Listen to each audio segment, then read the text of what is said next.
I am Nisha Dupuis and this is Finding Legends. We're at Hope Gardens and Romario White is the star of this episode. At just 25 years old, Brush1chromatic, also known as the Road Marshal, is a rising star within the music industry. Brush1 is from Portland, Port Antonio, and he is one of the newest members of Chromatic Sound. He is best known for popularizing the Dookie bounce, which I hope to be able to master in this episode. Brush1 is an entertainer who is working to master it all. I mean, this man DJs, he sings and he dances. Romario says that his goal is to continuously elevate himself and his family. This is Finding Legends with Brush1chromatic.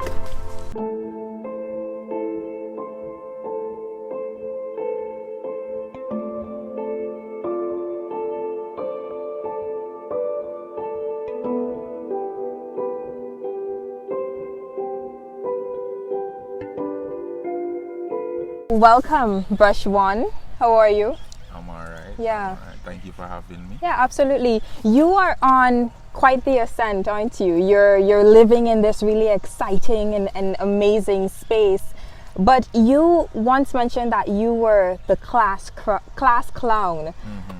How were you able to transition from that into this stage personality that you are today? I feel like it's the same me. It's the same class clown. It's the same jokes. It's the same. It's just me, but now it's amplified and it's on a stage. Yeah. Because the same little thing them where the teacher would say, "Yo, you're disrupting my class for saying this, or you're disrupting my class for doing that." Everyone would laugh and everyone would say, "Boy, brush on that beat, you go out with it." It's the same thing that I bring to this stage right now, and it's the same way the patrons laugh and they have a good time, and after the event they would tweet and say, "Yo, this is the only MC or hype man that I see who can actually make me smile, other than saying, oh, jump up or do this and do that." It's actually a vibe. It's actually entertaining, you know. Yeah. So it's not much difference. Yeah, it's that energy. It's all based on energy. And you say your favorite thing is when that crowd is really engaging with you. Yeah. That's why I don't really stay on the stage. Whenever I hit halfway through the performance, I jump out in the crowd. I want to party beside the people. We're dancing together, we're running together, we're jumping together. I am a part of the energy.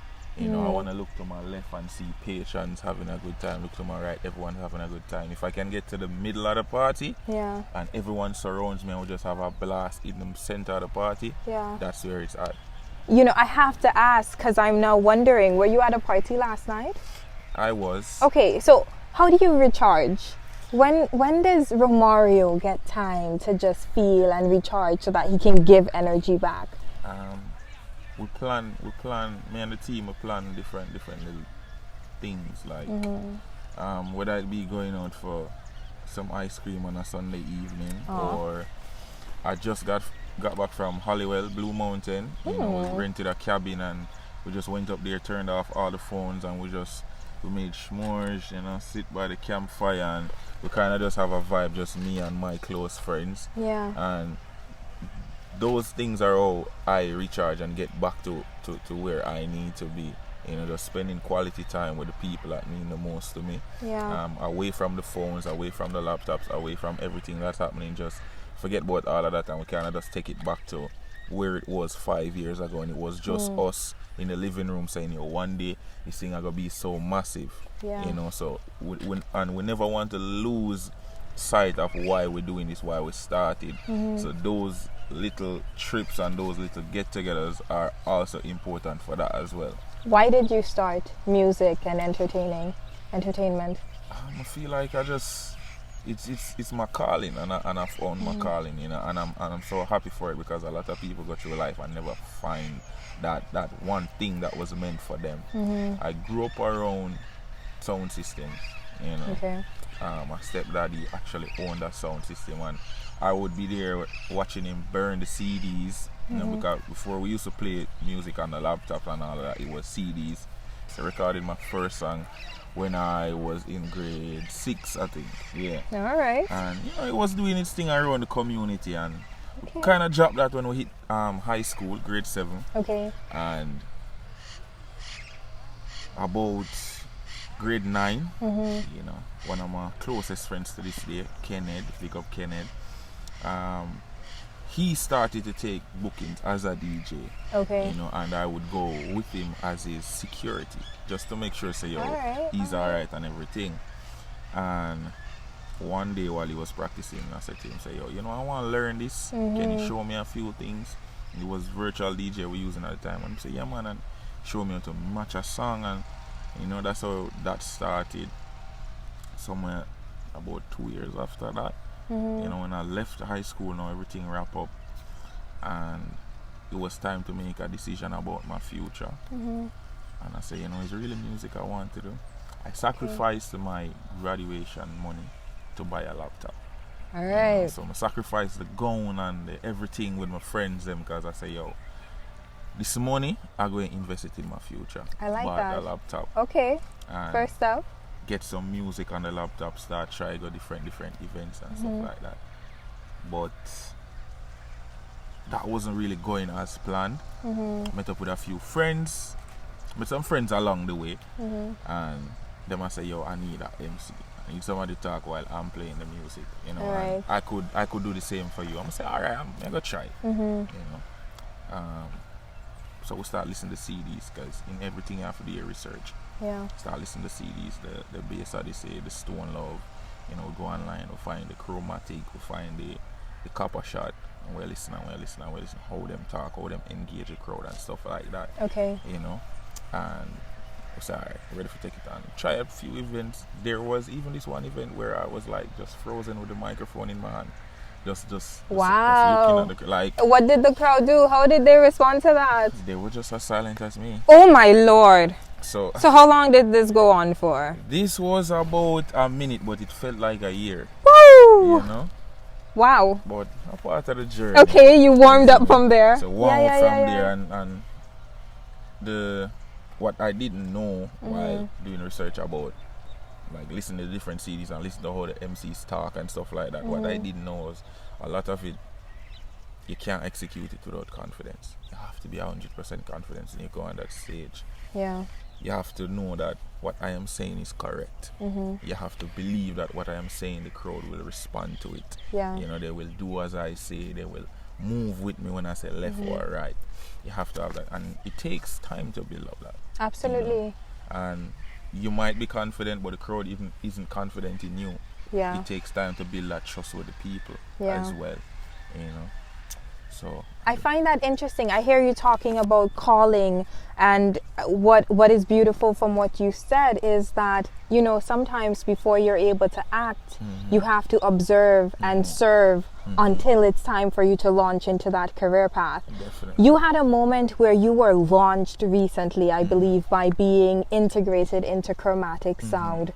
Tell me about who called you and what was that like when they're like, yo, join our team, let's go. You know, it's still, it hasn't been a year, it's been a few months. Okay. You know, and trust me, there are days when I wake up and I'm like, hey, is this real? You know, somebody pinch me, is this a dream? Should I? No, you good now? Yeah, I'm You good okay, now. good. But let me tell you, it happened in stages. Okay. You know, I was first a part of Transformer Sound, big up Booker Chromatic, formerly Booker TFZ, Transformer Sound. You know, that was a team, and Chromatic really, they saw us. I feel like they saw the potential. I feel like they saw what we could be. So years ago, we reach out to them, you know, just to us Transformer Sound rising and kind of being on some of the same stages with Chromatic, you know. Okay. That's like our bigger brother, so to speak. So Alright. you know, you have your older brother, you go to them for guidance and whatever. Yeah. So it was kind of that energy. Okay. That's how we started to communicate with them. We Creep, JR, the whole team, and they started to book us for their events. Okay. And then we call them and say, all right, we're going to want to come do the first 2 hours of the event. You know, from there it led from doing their major events like Panda Plaza and jamming to like the weekly stuff, you know, like the RD Wednesdays and so on. So through us doing all these chromatic events, Buka said to me one day that, yo, I feel like we could be the next generation of chromatic.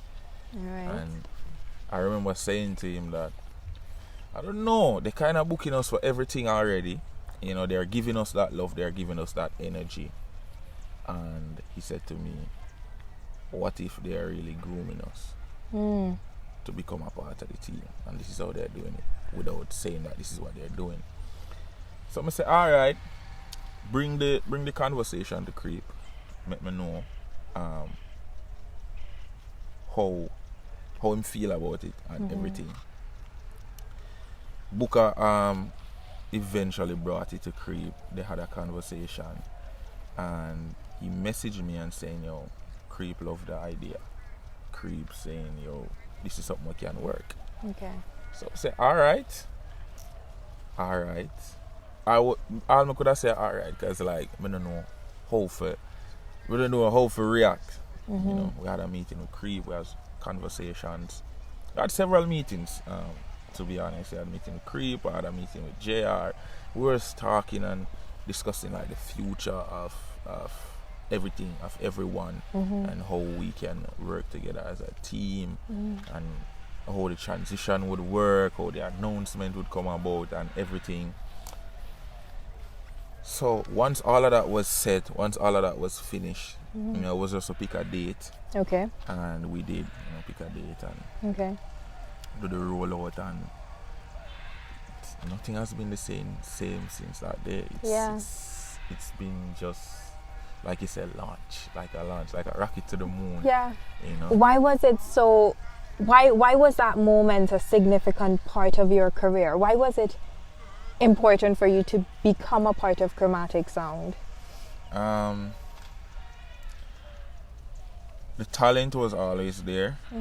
You know, we work hard and we do perform for the people, but the platform wasn't there. So I probably would not be here talking to you right now if it wasn't for Chromatic. Powerful. What Chromatic did was hold me up, put me to the people and say, this guy has some talent. Wow. He knows what he's doing. Look at him, listen to him, vibe with him, party with him. I like that.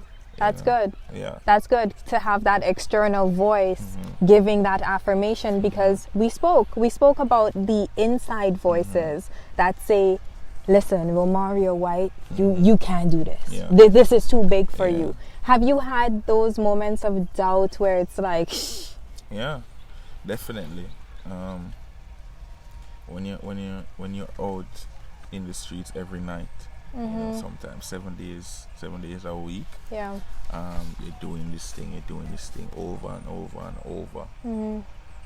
And you wake up one morning and you have no electricity because you have no money to pay the bill. The bank account is empty. When all these things are happening to you and you do this thing over and over, it's like, and you can't really see anything tangible that you can hold on to and say yes. There is progress, but there's nothing that you can hold on to and say yes, I achieved this through all these hard nights, sleepless nights. You wake up sometimes and you wonder, am I really going down the right path? Yeah. Am I really supposed to be doing it? Yeah. But crazy thing is, and I feel like it's because these moments are far and few apart. Whenever I would have these doubts, within 48 hours, something would happen to prove to me that I'm going down the right path. Yeah. That nudge. Keep going. Like, keep going. The universe is saying, all right, you've been going solid for about 4 or 5 months now. We understand you being a bit tired. Yeah. So you give a little push. I like that. Give a little push. Whether it's a phone call from an artist saying, yo, I want you come out on the road with me, or from a promoter saying, yo, I saw this or I heard this or such and such gave me a number, I want you to come play at my party. Something would always happen to say, yo, keep going, you're on the right path. Good. And you know what I find interesting? You love dancehall, but you're also the road marshal. You love soca as well. I mean, yeah, that's cool. it's like you love a BMW and you love a Benz. You know what I mean? You can't choose. It's two amazing cars. It's two luxury cars. You know, it's two fast cars. Not because you're Jamaican, you're born and grew up in dancehall, mean you can't appreciate and love another genre. We've seen how hip hop has grown, and how a lot of hip hop music is being played in the dancehall now, and people are party to it, people are rave to it. You know, we have hip hop artists emerging from Jamaica. Big up Baker Steez. You know, so it's just the same for soca. You know, Ding Dong just dropped a nice soca song, and it's the people are receiving it well. You know, I want to see how it does in Trinidad when I go over there. But I like that integration, because at the end of the day, it's we're Caribbean people. Absolutely. You know, there's no message. Need. We're already a small group of islands. We don't need to segregate. Absolutely. You know, everyone can share and enjoy everyone's culture and appreciate it. True, very true. And you know what you said to me, that you're working to help to improve the life of your family members and of yourself, and I see you doing that. Like, congratulations on all of your success, and thank you for meeting with us to talk today. I had fun. Anytime. All right. This is Finding Legends Season 1. I am your host, Nisha Dupuis. Thank you for watching. There is so much more that we have to offer. You do not want to miss the dynamic individuals that we will be speaking with on our upcoming shows. Don't forget to subscribe and turn on the notifications for more videos.